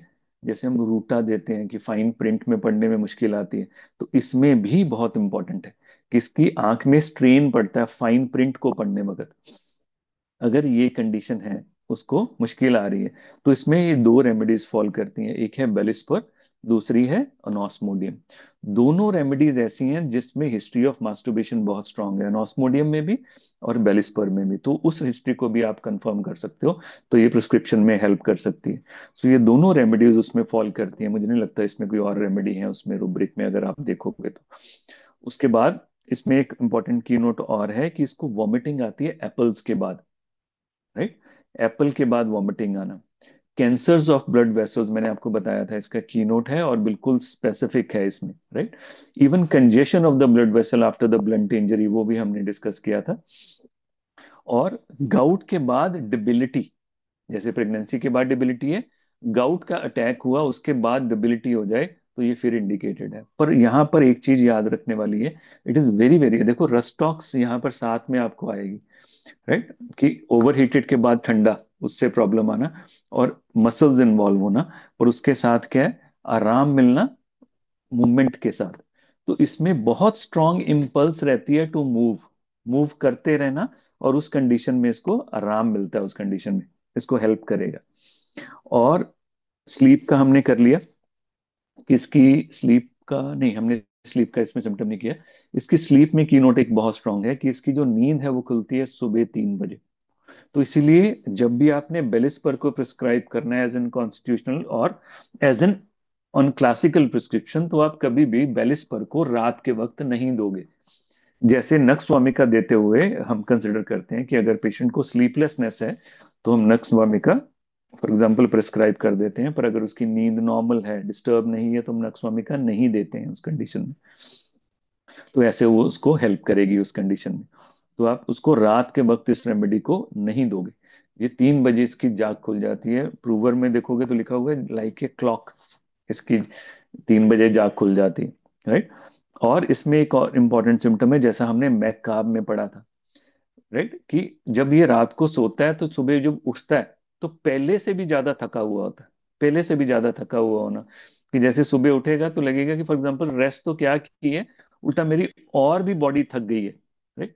उस कंडीशन में आप इसको प्रिस्क्राइब कर सकते हो, ऐसे की नोट प्रिस्क्रिप्शन कर सकते हो। क्लिनिकल अगर आप देखो, क्लिनिकली कमर्शियल ट्रेवल्स में यूज कर सकते हो। कैंसर इफेक्शन हेरिडिटी, अगर हेरिडिटी हिस्ट्री ऑफ कैंसर इफेक्शन है तो बेलिस्पर के बारे में सोचना चाहिए जरूर आपको, राइट। क्योंकि देखो इंजरी लीड्स टू कैंसर, इतना स्मॉलेस्ट जो ट्रिगर है बेसिकली वो कैंसर की तरफ ले जाएगा। इसकी रेमेडी की डेप्थ बताती है कि इसकी डेप्थ कैसी होगी, राइट, सुपरफिशियल नहीं होगी। इसीलिए ये डीप ट्रॉमा करती है, डीप टिश्यू इन्वॉल्व करती है, डीप ऑर्गन इन्वॉल्व करती है, राइट। तो इसका जो रिएक्शन भी हमने इसीलिए इसको कैंसर में पढ़ा है। और उसके साथ ऑक्यूपेशनल इंजरीज में, जैसे कोई भी गार्डनर या कुछ भी है जो प्रोन टू इंजरी, तो उसमें आएगा। और आर्टरीज मसल्स वो कर लिया, चेंज ऑफ लाइफ, जब लाइफ चेंज होती है उस कंडीशन में। और टेनिस एल्बो वगैरह उसमें ये क्लिनिकली स्पेसिफिक है। उसके बाद आता है इसका माइंड। इसका माइंड बहुत स्पेसिफिक है, राइट। जब मैंने आपको वो स्टोरी बताई थी, मैंने उसको दोबारा से बोलता हूँ, देखो मैंने उसको क्या बताया था आपको कि क्या है इसमें, राइट। जब वो वक्त आया, फॉर एग्जाम्पल जब बहुत ज्यादा बारिश हो रही है, बिजली कड़क रही है और जहां पर लग रहा है कि अंत तय, राइट, मैंने क्या बोला कि फ्लावर्स सब उस समय, फ्लावर्स डरे हुए, पत्ते डरे हुए, पर प्लांट अपने आप में हैप्पी है। इमेजिन करके देखो कि फॉर एग्जाम्पल अगर घर में कुछ ऐसा स्ट्रेसफुल आए सिचुएशन, कोई भी आए, देखो इसमें ना एक ड्रीम है, ड्रीम या डिल्यूजन है, delusion my child is dead और dream my child is dead, ऐसे करके एक डिल्यूजन है इसमें। मगर उस समय फॉर एग्जाम्पल आपके अपने जो हैं, जो प्लांट्स पत्ते आपके अपने ही है ना, वो सब डर रहे हैं कि सब कुछ खत्म होने वाला है, पर आप कैसे हो, यू आर स्माइलिंग। ऐसे लगेगा कि फॉर एग्जाम्पल जैसे आपका एक डिस्कनेक्ट है उनके साथ, राइट। उनको नहीं पता क्या हो रहा है, राइट, उनको नहीं पता, क्योंकि वो कुछ और देख रहा है, वो ये देख रहा है कि ये अंत नहीं है, ये शुरुआत है, क्योंकि ये मैंने पहले भी देखा हुआ, और इसके बाद मैं खत्म नहीं हुआ, मैं और भी ग्रो किया हूँ, राइट। तो यहाँ पर ये बहुत इंपॉर्टेंट सिम्टम है कि आप में, इन पेशेंट में दो चीजें मिलेंगी। एक फॉस्फोरस जैसी एक्सेसिव क्लोजनेस, इसको रहेगा कि मेरे फ्रेंड्स होने चाहिए, मैं सबसे बात करूं, सबसे मिलूं, राइट। इसलिए इसमें आपको रुब्रिक मिलेगा anxiety health about, anxiety health about about relative least concern about self, ऐसे करके रुब्रिक मिलेगा, उसमें बैलिस परी हुई है। अपना ध्यान ना देना, राइट, पर रिलेटिव्स के बारे में बहुत ज्यादा कंसर्न हो ना, आपको उसमें बेलिस्पर मिलेगी। तो इसमें क्या रहेगा, बहुत ज्यादा कंसर्न रहेगा, बहुत ज्यादा इसको एफर्ट रहेगा। मगर किसी सिचुएशन या ट्रोमेटिक इंसिडेंट या किसी के बाद ये इंडिफरेंट स्टेट में चला जाएगा। अब उसके बाद देखो इंडिफरेंस कैसा आता है, इंडिफरेंस टू अपोजिट सेक्स आ जाएगा, इंडिफरेंस टू वुमेन आ जाएगा, इंडिफरेंस टू फैमिली आ जाएगा, इंडिफरेंस टू वाइफ आ जाएगा, स्ट्रेंज फ्रॉम पार्टनर आ जाएगा। राइट। उससे बिल्कुल डिल्यूजन, चाइल्ड इज डेड, ये देखना डिल्यूजन है या ड्रीम है, आपको दोनों में से कोई चीज मिलेगा। तो देर is a distant detach feeling feeling from the partner. मगर यहाँ पर अब ये डिटैचमेंट हम सीपिया में भी पढ़ते हैं, ये डिटैचमेंट हम नैट्रम्यूर में भी पढ़ते हैं, ये डिटैचमेंट हम एसिड फॉस में भी पढ़ते हैं। वहां पर वो पेशेंट डिटैचमेंट फील कर रहा होगा, पर यहां पर वो फील नहीं कर रहा है। ये बहुत बड़ा डिफरेंस है इसका। सो उसको अवेयरनेस नहीं है इस बात की कि वो डिटैच्ड है। तो पेशेंट आपको बहुत काम देखेगा, वो कहेगा मुझे कोई प्रॉब्लम ही नहीं, आई एम परफेक्टली फाइन। वो काम में है, वो पीस में है, वो सब कुछ है, पर उसकी मैरिड लाइफ सारी खराब हुई होगी, सब कुछ डिस्टर्बेंस है, पर उसको कोई फर्क नहीं पड़ रहा, उसको लग रहा है कि एवरीथिंग इज फाइन। जैसे हम आर्निका में पढ़ते हैं ना कि well says when he is sick, ये रूब्रिक पढ़ते हैं ना, well says when he is sick. ऐसी ही स्टेट इसमें है कि वेल सेज, वो बिल्कुल अपने आप को वैसे, अब उसमें रूब्रिक में ये पढ़ी नहीं हुई, राइट। मगर ये बिल्कुल वैसी ही स्टेट है जैसे फॉर एग्जांपल ये एज ए ऑब्जर्वर पीछे बैठा हुआ है, सब कुछ चल रहा है पर इसको कुछ इफेक्ट नहीं कर रहा। ये जो डिस्टेंट फीलिंग है, डिस्टेंट होना, ये इसका तो आप ये लेके चलो कि मेन पॉइंट है जो आपको आपके पेशेंट में दिखने वाला है। ये बिल्कुल रिलैक्स दिखेगा, राइट। सो इसकी जब प्रूविंग पढ़ोगे तो उसमें क्या लिखेगा, they lack the awareness of this indifference, there is indifference but they are not aware of that indifference. ये इसको डिफरेंशिएट करेगा बाकी की सारी रेमेडीज के साथ, ये इसका करेक्टरिस्टिक फीचर है। और देखो मैं प्रूविंग में देख के बताता हूँ, मैंने लिखा हुआ था कहीं।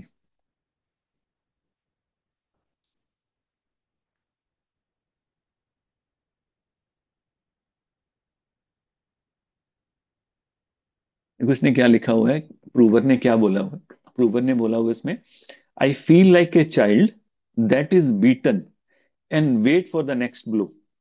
अब फील अपनी बता रहा है वो पेशेंट कि मेरी फील क्या आ रही है, मुझे ऐसे आ रही है, ऐसे बच्चे की तरह फील आ रही है जिसको मारा जाता है, अब इंतजार कर रहा है कब मारेगा, और उसके बाद दोबारा से कब पड़ेगी मेरे को। और मेरे में कोई एनर्जी नहीं है उसमें, बच्चों के साथ खेलने के लिए, फ्रेंड से बात करने के लिए मेरे पास कोई एनर्जी नहीं है, किसी के साथ बात करने के लिए, बैठने के लिए, फैमिली के साथ बैठने के लिए। पर मेरे पास एक चीज के लिए एनर्जी है, कि घर की सफाई करने के लिए। तो ये एक अलग सी इसमें स्टेट है। फॉर एग्जांपल इंडिफरेंस के बावजूद, उस इंडिफरेंस टू पार्टनर के बावजूद डोमेस्टिक जो काम है उसके लिए इसकी एफर्ट बहुत रहेगी। तो इसमें रुब्रिक क्या आता है, industrious mania for work for house hold matter, right. वहां पर ये इंडस्ट्रियस रहेगा, साथ में इंडिफरेंस रहेगी इसकी, स्ट्रेंज रहेगी फैमिली के साथ, मगर इसको पता नहीं है, he is not aware of that, he is perfectly fine. ये जो कहेगा, ये क्या कहेगा, नहीं ऐसा कुछ नहीं है, सब ठीक है।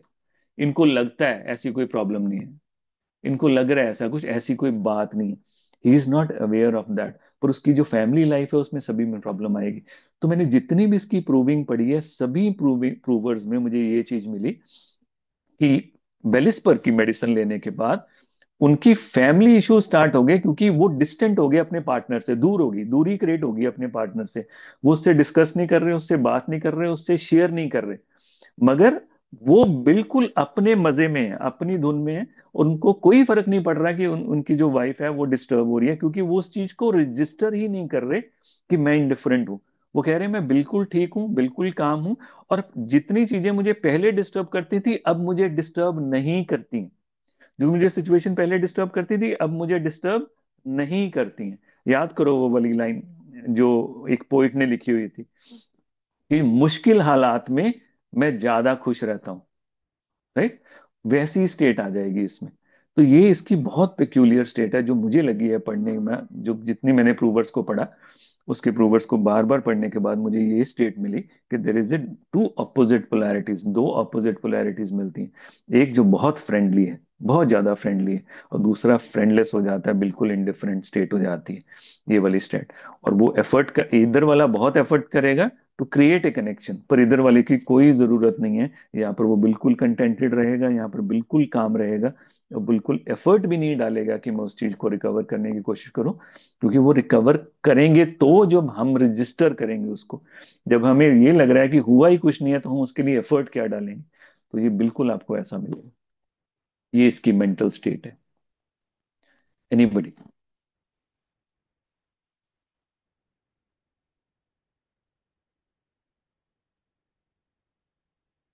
एक कीनोट रह गया जो हम मिस कर गए।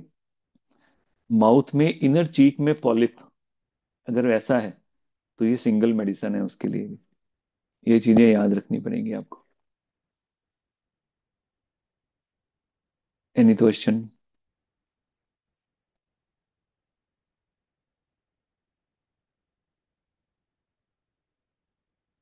देखना पोइट ने कैसे पिक किया होगा, मुझे ये समझ नहीं आता पोइट ने ये लाइन कैसे लिखी है, most pleased when most uneasy. और डेजी के बारे में सारी ही पोइम मैंने जितनी पढ़ी है, उसके पीछे ये पैटर्न ये सेम रहा है सारा का सारा। परजोवरेंस, डिफिकल्ट एफर्ट, डिफिकल्ट सिचुएशन, और उसमें निकल के आना उस सिचुएशन में, ये बार बार मुझे मिला हर चीज में। अब देखो ये करता भी क्या है, स्ट्रेस इंड्यूस फ्लावरिंग करता है। जब भी स्ट्रेस में होएगा, ये अपनी बाकी जगह से सारी एनर्जी निकाल लेगा, सेव कर लेगा। जब वक्त आने वाला है उससे पहले ये फ्लावर्स की जो क्वांटिटी है वो बढ़ा देगा, पहले अपनी सारी ग्रोथ को डोर्मेंट स्टेट में कर लेगा। पर जैसे ही वो वक्त आने वाला है, तो अपने फ्लावर्स को बढ़ा लेगा, सो दैट सीड्स बढ़े उस सिचुएशन में। ये इसका सर्वाइवल मैकेनिज्म है। तो इसको जो डिफिकल्टीज हैं, वो इसको उल्टा, जैसे आप ये लेके चलो कि ऐसे पर्सन होंगे जिनको जो स्ट्रेस है, जैसे विराट कोहली है, स्ट्रेसफुल सिचुएशन में ज्यादा चलेगा। वो कहता है मुझे जब स्ट्रेस मिलता है, प्रेशर मिलता है, मैं ज्यादा वर्क करता हूँ सिचुएशन में, मैं ज्यादा बेटर बिहेव करता हूँ सिचुएशन में। ये वैसे ही लोग होने वाले हैं जो प्रेशर में ज्यादा काम करने वाले हैं, राइट। इसीलिए इसमें वो थंडरस्टॉर्म और लाइटनिंग, देखो कौन होता है cheerful on thunderstorm and lightning, आराम देती है उसको, बेटर फील होता है इस सिचुएशन में। बताओ अगर किसी को नहीं समझ आई तो।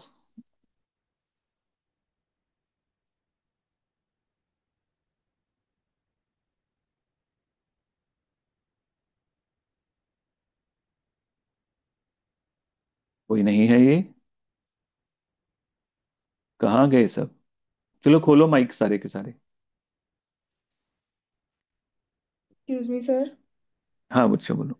सर जो आपने बोला था कि फ्रेंडली स्टेट और एक बिल्कुल ही डिफरेंट स्टेट होगी इंडिफरेंस वाली, हम्म। वो हम जब मेडिसिन प्रिस्क्राइब करेंगे उसके बाद इंडिफरेंस वाली स्टेट आएगी? ना ना ना ना, उसकी स्टेट में है ये। मतलब वो एक एग्जांपल से एक्सप्लेन कर दो सर। नहीं नहीं, ये उसका होना है ऐसा, ये उसका होना ही है ऐसा। यानी कि ये पेशेंट आपको कैसा मिलेगा, डिफिकल्टी में, सपोज सपोज आपको पेशेंट ऐसा मिलता है जिसकी हिस्ट्री में इंजरी है, राइट। इंजरी के बाद फॉर एग्जांपल पेन के साथ आया, सब कुछ आया, डिफिकल्ट हो गई। जैसे मेरे पास एक आता था, एक पर्सन थे, वो फ्लैट चलाते थे बहुत ज्यादा, कितने साल उन्होंने फ्लैट चलाई है, वो खड़ के ऐसे ऐसे चलाना होता है। अब उसको इंजर गिर गए वो, उनके बैक में प्रॉब्लम आ गई और वो बिल्कुल बेड रिडन हो गए। अब उस कंडीशन में वो कंटिन्यूस कितने सालों से वो फिजिकल एक्टिविटी कर रहे हैं, राइट। अब उनमें मेरी जो प्रिस्क्रिप्शन है वो स्टेट के ऊपर नहीं है, वो सिर्फ इंजरी के ऊपर है, बेलिस पर जो मैंने प्रिस्क्राइब की थी। पर इमेजिन करो अगर वो पर्सन उस स्टेट के बाद, राइट, इंजरी के बाद, अगर अगर वो उसकी जो स्टेट डेवलप हो रही है वो ये हो गई है कि पहले वो बहुत मिक्सअप होता था, मगर अब वो बिल्कुल ऐसा हो गया कि किसी से बात करना पसंद नहीं करता, किसी से बोलना पसंद नहीं करता। पर वो जो इंडिफरेंस है वो फैमिली को दिख रहा है, वो अपने आप में बिल्कुल खुश है, अपने आप में बिल्कुल शांत है। अगर उससे पूछोगे उसको बोलेगा no, well says when he sick, उसको कोई प्रॉब्लम नहीं है। मगर उसकी जो, अगर वाइफ से पूछोगे यार कि मैं इससे बात ही नहीं कर सकते, बात ही नहीं करता, मगर वो अपनी मस्ती में बिल्कुल हैप्पी है, ये वाली स्टेट दिखेगी आपको उसमें। Okay sir. सर वहाँ हम कॉन्स्टिट्यूशनल इफेक्ट्स ऑफ इंजरी से कैसे डिफरेंशिएट करेंगे, ये रूब्रिक भी है? नहीं, कॉन्स्टिट्यूशनल इफेक्ट ऑफ इंजरी क्या होएगा? यही नहीं होगा सर कि कॉन्स्टिट्यूशनल स्टेट चेंज होगी इंजरी के बाद? हाँ बिल्कुल, तो कॉन्स्टिट्यूशन क्या है, कॉन्स्टिट्यूशन क्या है, उसका स्वभाव है। स्वभाव पार्ट ऑफ कॉन्स्टिट्यूशन तो है ही है सर। तो फिर कब लेंगे ऐसा? तो फॉर एग्जाम्पल किसी को भी चोट लग जाती है उसको फियर डेवलप हो जाता है, किसी को भी चोट लग जाती है उसको एंग्जाइटी हो जाती है, हाय मेरा पैर ना चला तो क्या होएगा, किसी को भी चोट लग जाती है, वो कहता है यार उसने जान के ऐसे किया, तो उसमें सस्पिशन आ सकता है, किसी में कभी भी कुछ भी आ सकता है, तो सबको यही देंगे? वो तो रेमेडी बहुत थोड़ी है। कितनी रेमेडी है इसमें? वैसे अगर मल्फी में देखें तो मेरे को लगता है 15-20 रेमेडीज ही हैं बस। हाँ, तो फिर कैसे करेंगे? देखो, ऐसे ही एक रुब्रिक है, ग्रीफ अंडरमाइनिंग द कॉन्स्टिट्यूशन। हाँ जी, उसमें भी इतनी की हैं, 10-15 एक ही लगाई हैं। होएगी, मुझे तो लगता है थोड़ी है उसमें तो। देख रहा कितनी है, grief undermining the constitution. Phosphorus है सिर्फ शायद। एक मिनट से। देखो देखो।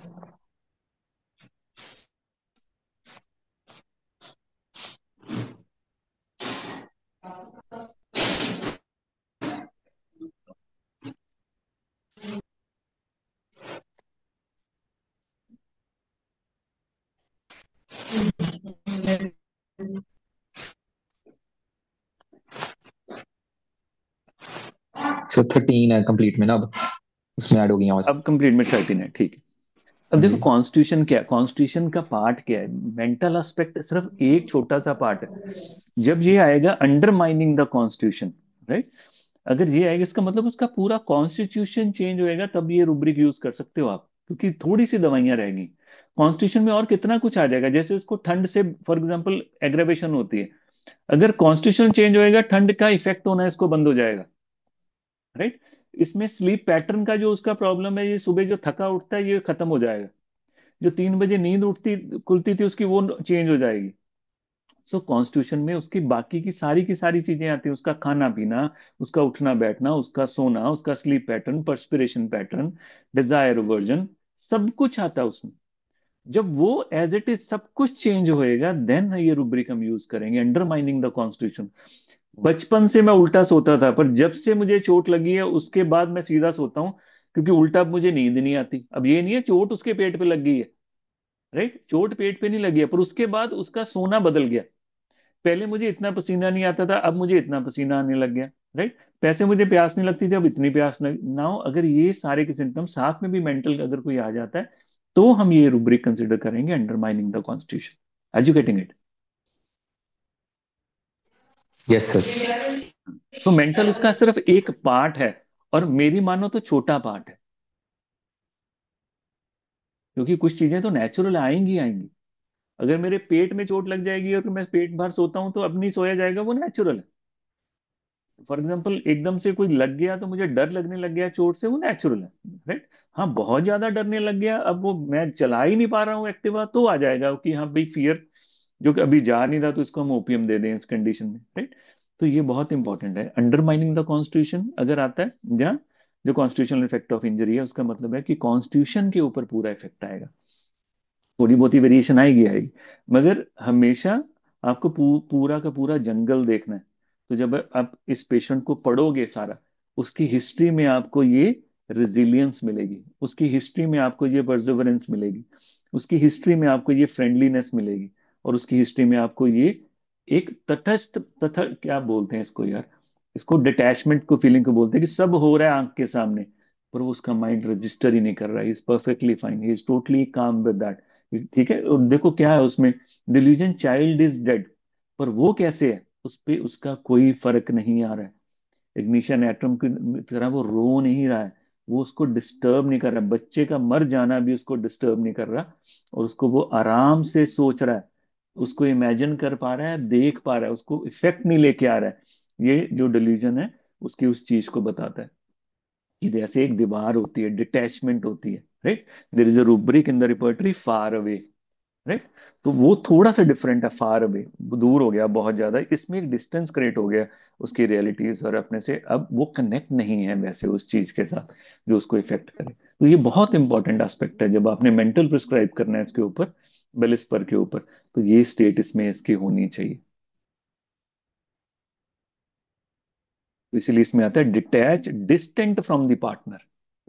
डिटैच हो गया और डिस्टेंट हो गया, दूरी क्रिएट हो गई है। पर फर्क क्या है, ये आपको वैसा नहीं दिखेगा जैसा एसिड फॉस का होता है, ग्रीफ वाली स्टेट नहीं दिखेगी। ये कैसा देगा, ये मन मौजी देखेगा, ये मस्त दिखेगा आपको। जो प्रॉब्लम में भी खुशी है, कोई बात नहीं, कर लांगे, कोई गल नहीं, निकल लांगे, कोई गल नहीं, हो जाऊगा, कोई गल नहीं, एक को पहली बारी है, कितनी बारी अगे हो गया, कोई नहीं, एक बारी होर कर लांगे। ये वो स्टेट आएगी इसकी। Are you getting it?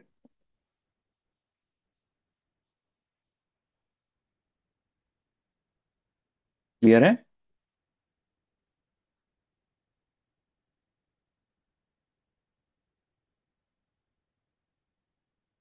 Clear है? Yes sir. तो इसको याद रखना, उस बीज का, उस पहाड़ी से, हरी भरी पहाड़ी से, उस रेगिस्तानी, जहाँ इन केस बिल्कुल उजाड़ बंजर इलाके में जाना और वहां उसका एफर्ट करके ग्रो करना, राइट। उसके बाद उसी फेज साइकिल में दोबारा से जाना, उसको खुशी से एक्सेप्ट करना, ये इस रेमेडी की स्टेट रहने वाली है, याद रहने वाली है। अब देखो इसमें, देखो क्या हो रहा था पूरी की पूरी रिएक्शन में, अगर आप पूरी की पूरी रेमेडी में देखोगे, कोई ऐसी सिचुएशन है जिसको पेशेंट रिएक्ट कर रहा है, राइट। वो रिएक्शन मोड है, यहाँ पर ये नहीं है कि मेरे में कमी है, सपोज, वो ये बात ही नहीं है उसमें। ऐसे है कि एक सिचुएशन है जिसको डील करने का उसका अपना एक ढंग है। So there is an action, there is an reaction, there is a sensitivity, there is a reactivity. So sensitivity is injury, reaction की है I will stay calm, I will stay bold, I will go out of my skin to overcome this injurious situation. तो ये plants की feeling होगी हमेशा, जब भी आपको प्लांट्स मिलेंगे तो आपको उनमें ये चीजें मिलेंगी। एक सेंसिटिव इशू होएगा और उसको लेके एक रिएक्शन होएगा, और उस चीज की अडेप्टेबिलिटी इंपॉर्टेंट होएगी। तो ये एक्यूट नहीं है, राइट। ये कैंसर है। कैंसर इन द मतलब अपनी स्किन से बाहर जाना, राइट। कहते हैं ना कि आपको जब कोई ऐसी सिचुएशन आती है तो आपको अपनी स्किन से बाहर जाना पड़ता है, ये वो वाली सिचुएशन, वो अपनी स्किन से बाहर जाएगा, एडवर्स सिचुएशन के अंदर बाहर निकल के आना उस सिचुएशन में। ये कैंसर का रहने वाला जो मेन सिम्टम रहने वाला, जो मेन बीइंग रहने वाली है उसकी कैंसर रिएक्शन की। ठीक है, कोई क्वेश्चन है तो बताओ। Excuse me sir. हाँ बच्चे। सर इसमें जैसे डेथ, मतलब जैसे आपने कहा कि उसको डिल्यूजन है या ड्रीम है कि उसका जो चाइल्ड है उसकी डेथ हो हाँ गई है, तो हाँ। सर उसमें भी वो काम रह रहा है क्योंकि वो रजिस्टर नहीं कर पा रहा है, या फिर वो ये सोच रहा है कि ये एक न्यू बिगनिंग है? नहीं, वो चीज ये नहीं क्लियर। बेसिकली अगर अगर प्रूवर की देखोगे, अगर मैं प्रूवर को पढूं तो उसमें फीलिंग क्या है? Feeling of detachment. यहाँ पर ऐसा नहीं है कि मेरे, अब याद करो जब हमने नेट्रम सेल्फ में पढ़ा था उसमें क्या आया था, मेरी बच्ची डूब रही है। जब हमने नेट्रम सेल्फ पढ़ी थी उसमें पढ़ा था ना कि मेरी बच्ची डूब रही है और उसको मैं हेल्प नहीं कर पा रही हूँ। तो उसमें फीलिंग क्या आ रही थी कि मेरी ड्यूटी थी, अब मैं उसको पूरा नहीं कर पा रही हूँ, इसीलिए उसमें स्ट्रेस आ रहा था। पर यहाँ पर क्या है, बच्चा मर मर रहा है, मर गया है, पर फिर भी वो तटस्थ बिल्कुल ऐसे एज ए डिटैच खड़ा हुआ है, जिससे कोई फर्क नहीं पड़ रहा है उसको। Okay sir. जैसे जैसे फॉर एग्जांपल, एक बहुत पहले मैंने एक स्टोरी पढ़ी थी। एक आदमी था, उसका एक बच्चा था, तो बच्चा बीमार था और वो बहुत उदास था, और वो डेथ बेड पे था। इतनी देर में उसको एक सपना आया, उसको नींद लगी थोड़ी सी, उसका सपना आया। उस सपने में वो राजा था और उसके 12 पुत्र थे, और करते करते एक सिचुएशन क्रिएट हुई और उसमें एक फाइट स्टार्ट हुई जिसमें एक एक करके उसके 12 बच्चे मर गए, उसका राज्य चला गया। और इतनी देर में उसकी वाइफ ने उसको बड़ी झंझोड़ के उठाया और उसको बोला कि तुम सो रहे हो, देख क्या हुआ, तेरा बच्चा मर गया। तो उसने उस बच्चे को मरे हुए देखा उसको, तो हंसने लगा। तो वाइफ बोली तो क्यों हंस रहा है? कहता मैं ये नहीं समझ आ रहा हूँ, मैं इस एक बच्चे के लिए रोऊं कि उस 12 बच्चे के लिए रोऊं जो अभी मेरे थे और अब नहीं रहे। ये वो वाली फीलिंग है। मैं किसके लिए रोऊं? इसके लिए रोऊं कि जो मेरे सपने में 12 बच्चे थे, मैं उसके लिए रोऊं। तो वो भी जब मैं सपने में था वो मेरे अपने ही थे, और ये भी मेरा अपना ही है। तो समझ ही नहीं आ रही ये जो डिटैचमेंट वाली फीलिंग है, ये वाली फीलिंग है इसमें बैलिस में। Okay sir. वो भी तो है ना, देखो, मरने का थॉट है, पर मरने के थॉट के साथ वो बिल्कुल काम है, डिटैच ही है ना वो उस सिचुएशन से। मर भी गया तो क्या हुआ, फिर क्यों है, एक दिन तो मरना ही है ना सारे ने, फिर क्यों है कि नहीं है? वो वाली सिचुएशन। जैसे एक मैंने इंसिडेंस और पढ़ा था, एक बंदा था जो डेथ बेड पे था, राइट। तो उसको किसी ने, वो कहीं जाना चाहता था और नर्स उसको रोक ली थी, तेरे को कुछ हो जाएगा। तो उसने उसको बोला कि फॉर एग्जाम्पल, तो तेरे कितने साल उम्र हो गई है? कहता मेरा 40 साल उम्र हो गई। दूसरा बंदा जो उसको समझाने आया था, कहता तुझे याद है अपनी जिंदगी के 20 इंसिडेंट्स याद करवा मुझे, कितने तुझे याद है?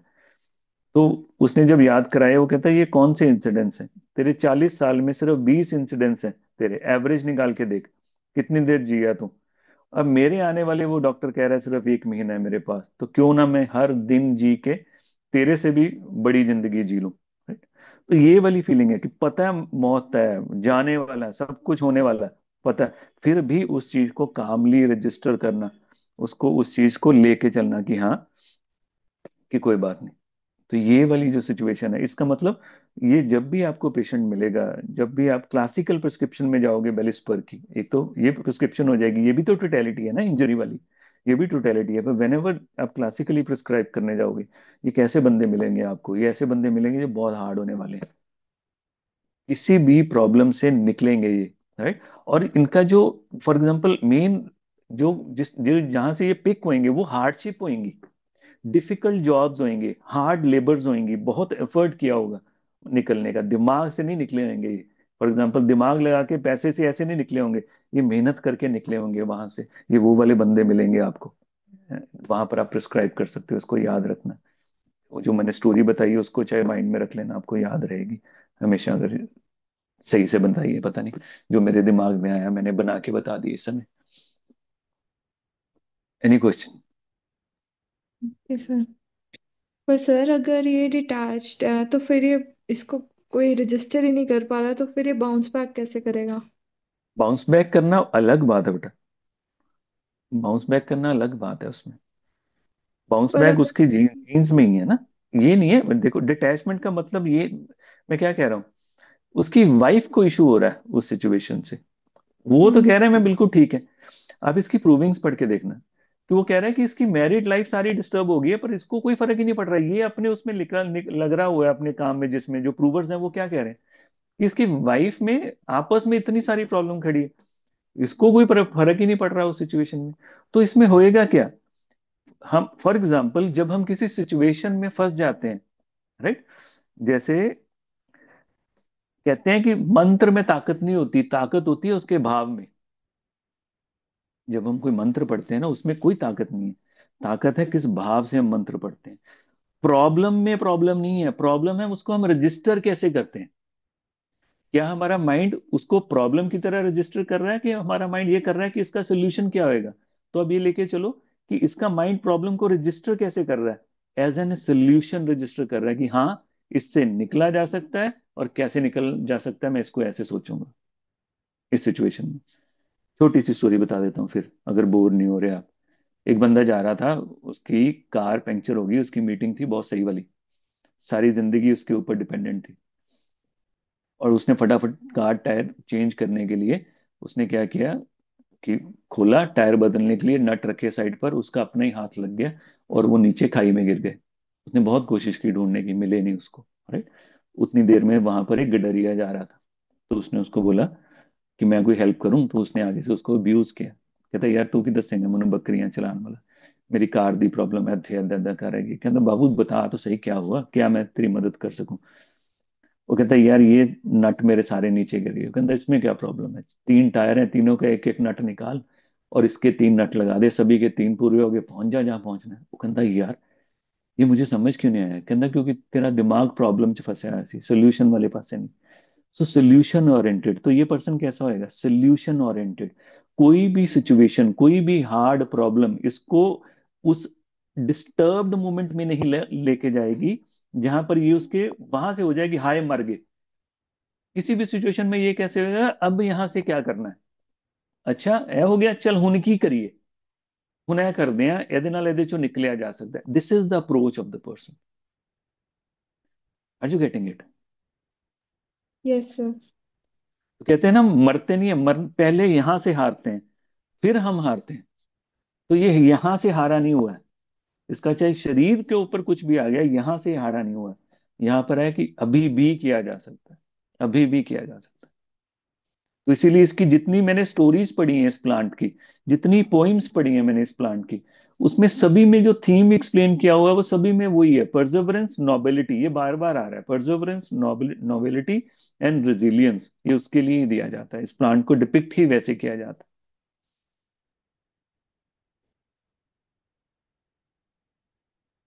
ठीक है, यस याद सर। रहूगा।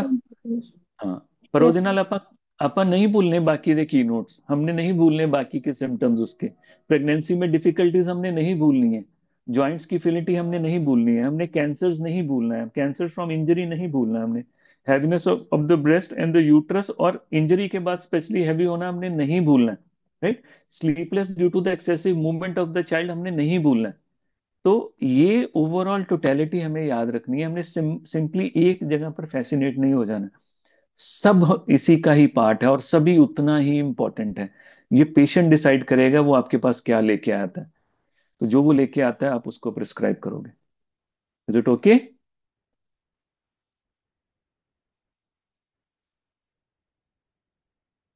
ओके, शबा खैर। Yes sir. थैंक यू बोल सर। बोल दिया करो, कुछ पता लगता है कि सामने हैगा, ਏਦਾਂ लगता है मैं भूत ना गल्ला करदा मैं। चलो okay, good night, sweet dreams, enjoy करो। Thank you sir. Bye bye bye bye. Bye sir.